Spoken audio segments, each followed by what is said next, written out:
ఇక మెదక్ జిల్లాలోని కేర్ ఆసుపత్రిలో దారుణ ఘటన చోటు చేసుకుంది. ఆసుపత్రిలోని నర్సులు తల్లికి తెలియకుండానే శిశువును విక్రయించడం కలకలం రేపుతోంది. ఫాతిమా అనే మహిళ అప్పుడే పుట్టినటువంటి బిడ్డకు టెస్టులు చేయించాలని శిశువును తీసుకెళ్లింది నర్సులు. ఇక ఉన్నీసా, నీలోఫర్ తర్వాత వచ్చినటువంటి శిశువుకు బ్లీడింగ్ అయి చనిపోయిందని కూడా నమ్మించే ప్రయత్నం చేశారు. కానీ ఆ శిశువును సిద్దిపేటకి చెందినటువంటి మహమ్మద్ ఇక్బాల్కి 1,50,000 రూపాయలకు అమ్మేశారు. విషయం తెలుసుకున్నటువంటి శిశువు తల్లి ఆసుపత్రి యాజమాన్యంపై పోలీసులకు ఫిర్యాదు చేసింది.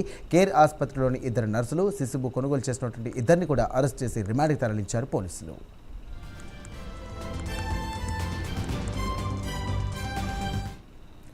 రైట్, అప్పుడే పుట్టిన శిశువును తల్లికి తెలియకుండా కేర్ హాస్పిటల్లో ఉన్నటువంటి నర్సులు కూడా ఒక వ్యక్తికి అమ్మడం జరిగింది. దీనికి సంబంధించినటువంటి అప్డేట్స్ చూస్తున్నాం మనం. మొత్తం మీద అయితే తల్లి నుండి కూడా శిశువును వేరు చేసే క్రమంలో కేవలం 1,50,000 రూపాయలకు ఒక శిశువును అమ్మకానికి పెట్టినటువంటి ఘటన చోటు చేసుకుంది. రైట్, ఇదే అంశానికి సంబంధించి పూర్తి డీటెయిల్స్ అందించడానికి మా కరెస్పాండెంట్ రాము సిద్ధంగా ఉన్నారు. రాము, చెప్పండి.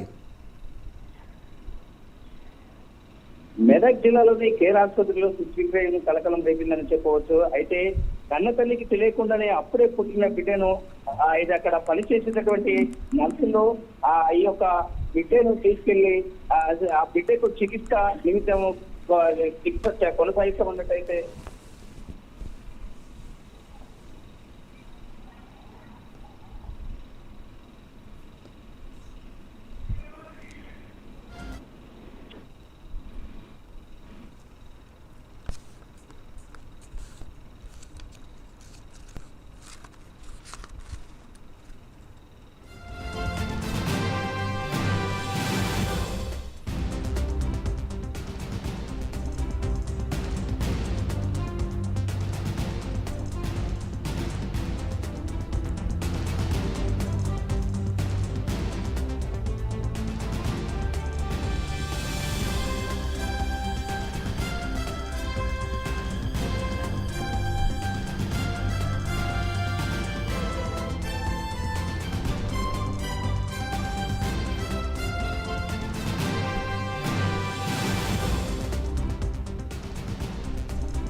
రైట్, మెదక్ జిల్లాలోని కేర్ ఆసుపత్రిలో దారుణ ఘటన చోటు చేసుకుంది. ఆసుపత్రిలోని నర్సులు తల్లికి తెలియకుండానే శిశువుని విక్రయించడం కలకలం రేపుతోంది.